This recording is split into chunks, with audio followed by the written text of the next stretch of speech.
making a perfect pitch.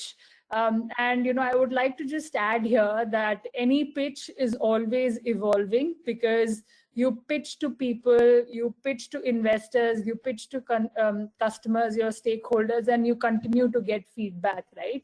And it's a journey, I would say.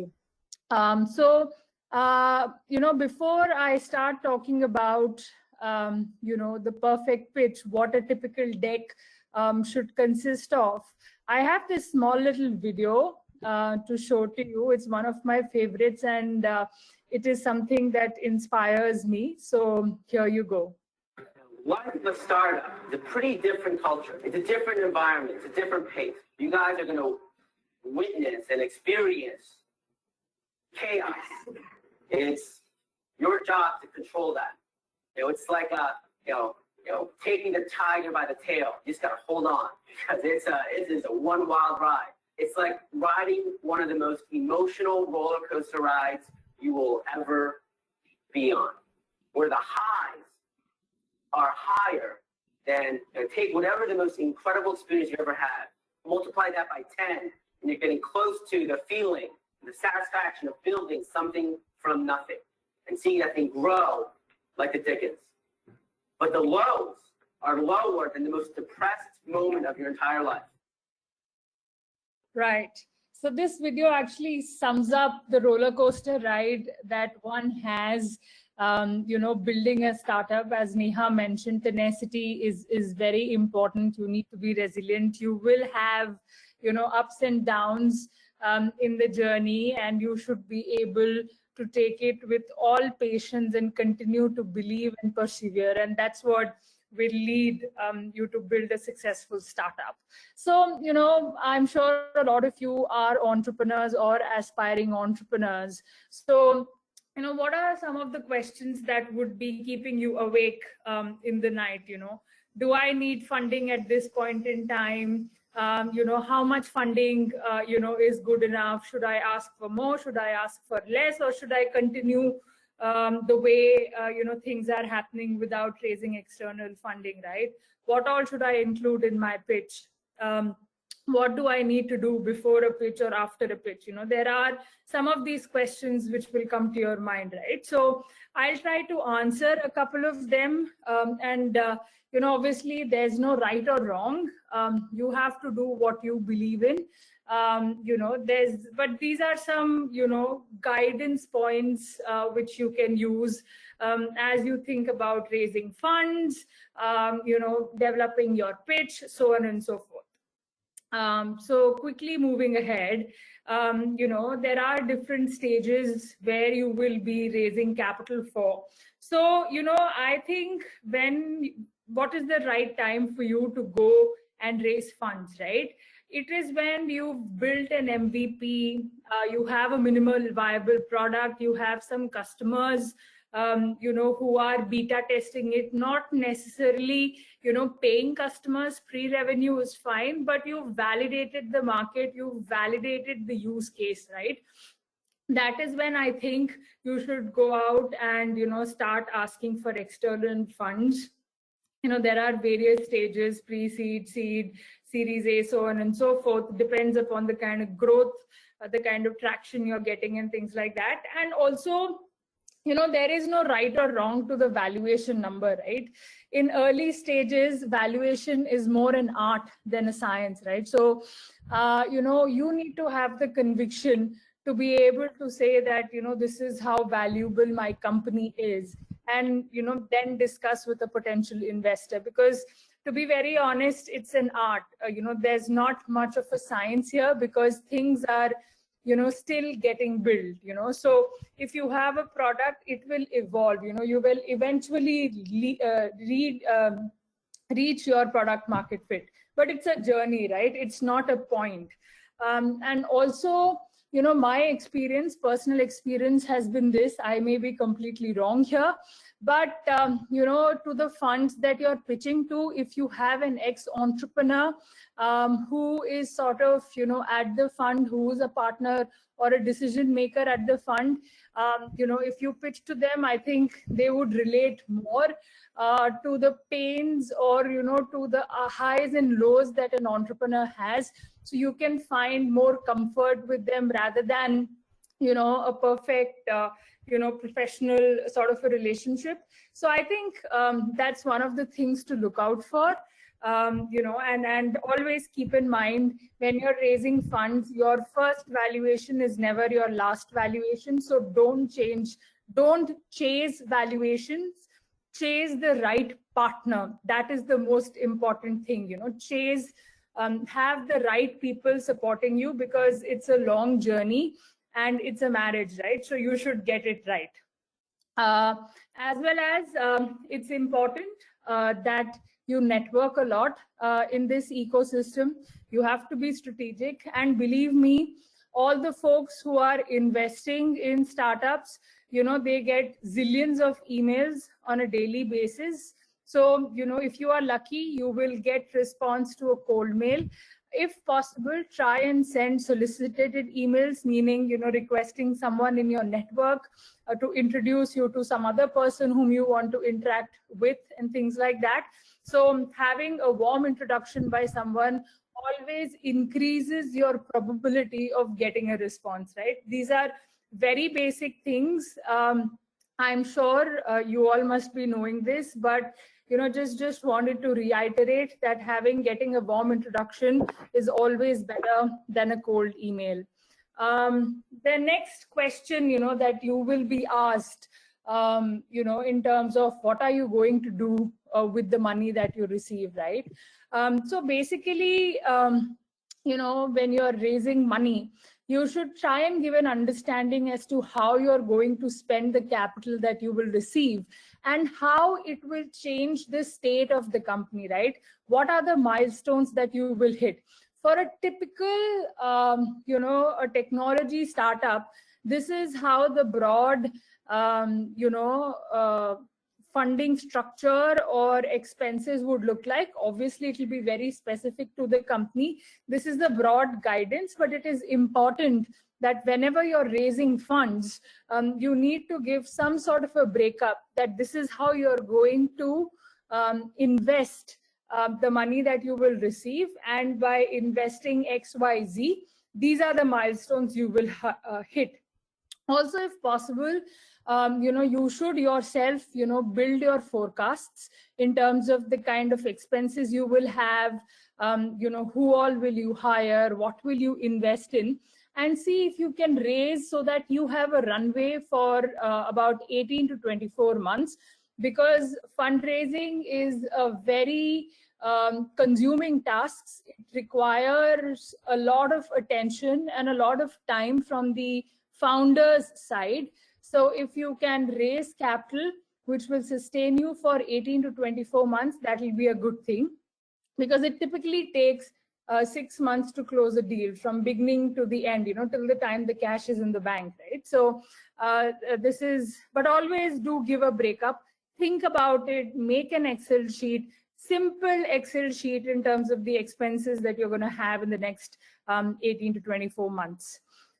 Quickly, the structure of the deck, you can actually reshuffle the slides based on what you feel is the most comfortable for you, and what's the story you want to narrate. But it is important that you include these aspects, which I'm going to walk you through. So first is the introduction piece as to, in your first slide, you should have an elevator pitch, a 2-liner pitch about what your startup is doing, and as an entrepreneur, if you can articulate what you're doing in 2 lines, means that you have complete clarity of thought as to what you're building, right? So what's the mission and how did you go about starting up, right? So give a quick introduction. Talk about the opportunity, the size of the opportunity. How big is the market? Are you solving a problem only for Bangalore? Are you solving for a problem which is existing in Karnataka? Are you building something for India? Are you building something for the whole world? So understanding the size of the opportunity is very critical, and that is what excites the investors, right? How big is the opportunity?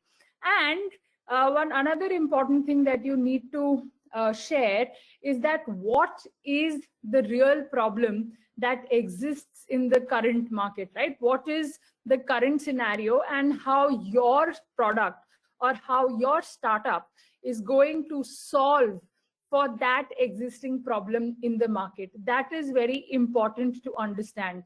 It shouldn't be that you're building a product which is solving a problem in your utopian world. It should be a real problem that exists in the market and you're solving for it, right? So identifying that problem and building for it is important, right? It shouldn't be something in your utopian world. After that, these are specifics on the market size. VCs love this. And as an entrepreneur, it's important for you to understand what is TAM, SAM, SOM. I will not walk you through this. I can make this presentation available, and the team can share it with you. But as an entrepreneur, you should understand what is your TAM, what is your addressable market, and what is your obtainable market, right? And just one point I want to share: the larger the market you're catering to, the larger the potential it is, and more investors will get excited if you're solving for a problem for a larger group of audience. After that, what's the solution you're providing? What is the competition, right? It's important for you to understand the competition as well, right? What's the status quo? What's happening currently in the market, right? And how are you differentiating, right? What is it unique to your approach that people will take your offering, will take your service, right? So it's very important that you articulate that. And then what's your 12-month plan, 24-month plan, and what are the milestones you're going to achieve? Then you can add things that I spoke about. What's the kind of money needed to achieve these milestones? Some of the key metrics. So identify or find your North Star metric, right?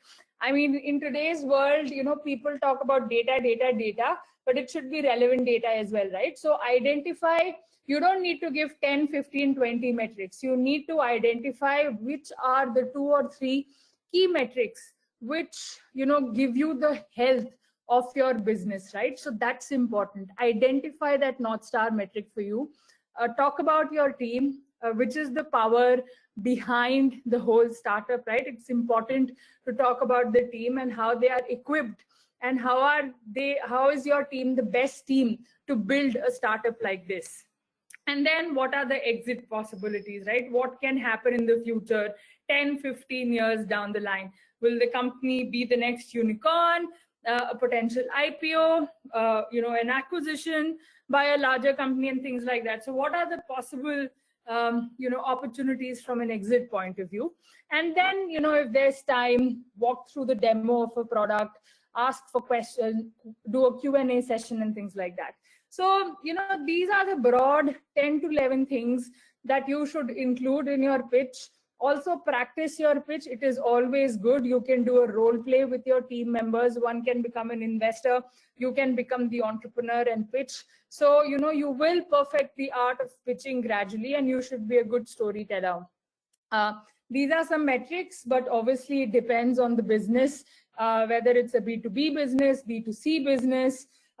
You need to understand that, customer retention, what is the cost to acquire a customer, and things like that, right? So identify the metrics which matters to you and track it from the beginning, just not from the point of view of raising money, but it is important for you as an entrepreneur to understand whether your startup is moving in the right direction or not. Also, it's a good practice that you mail the deck at least 24 hours before the meeting. What I have seen in my experience is that you typically get 30 minutes to 1 hour when you're pitching to a potential investor, right? So it's better that you mail the deck. They will, try and read that deck and come for the meeting. And, it will be good if you can utilize that meeting more for Q&A, right? Because always, if you make it like a conversation, your probability of getting an investment is much more than just doing a monologue wherein you're just pitching, right? So keep enough time for Q&A. So if you've got 30 minutes, try and finish your presentation in 10 minutes and keep the remaining 20 minutes, because the level of conversations also tell you the kind of interest that the people have got in your startup. So it's a good practice to send it before 24 to 48 hours. Do that. If you send much before, people will probably keep it for the last couple of days, and hence good practice. It's fresh in their memory as well.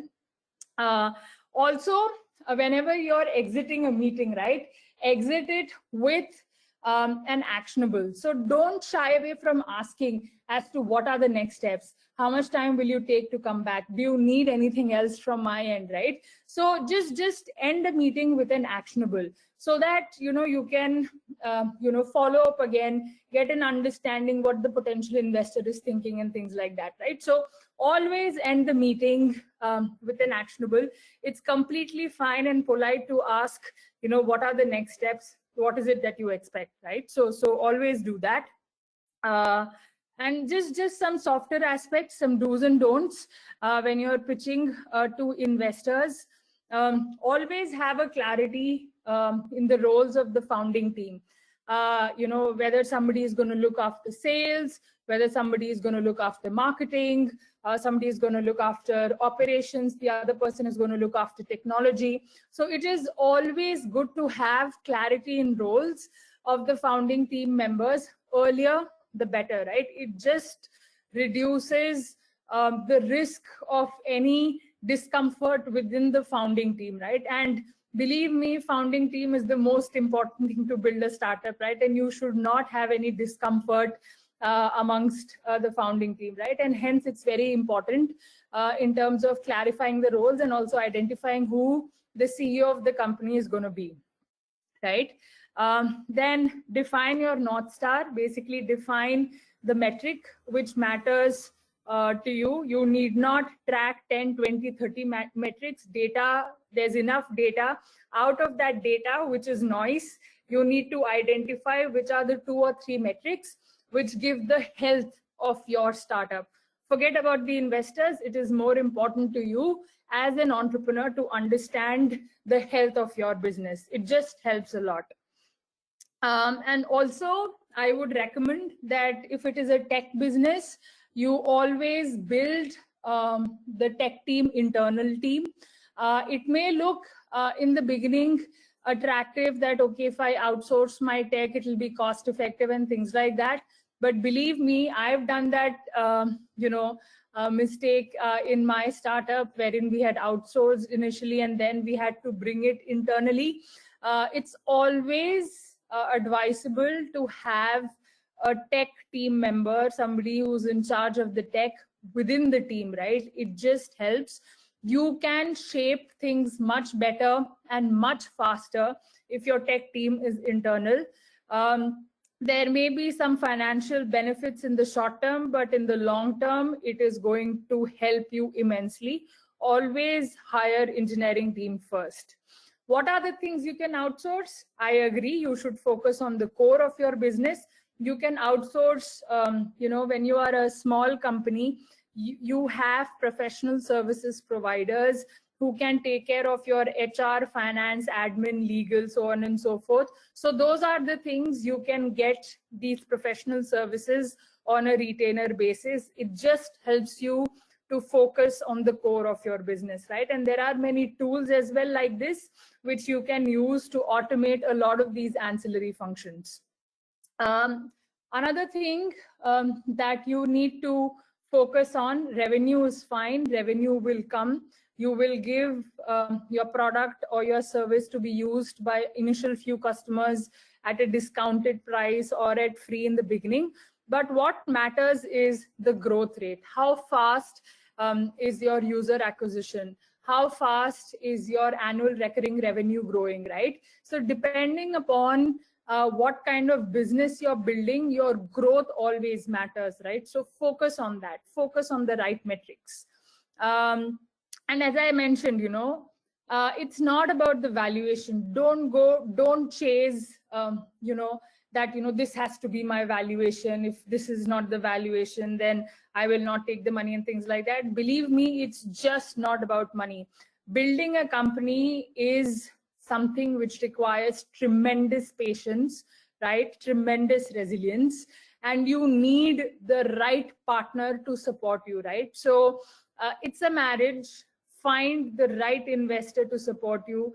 I cannot emphasize more that how critical it is. It can make or break your startup. So it's very important that you get the right people who are supporting you financially.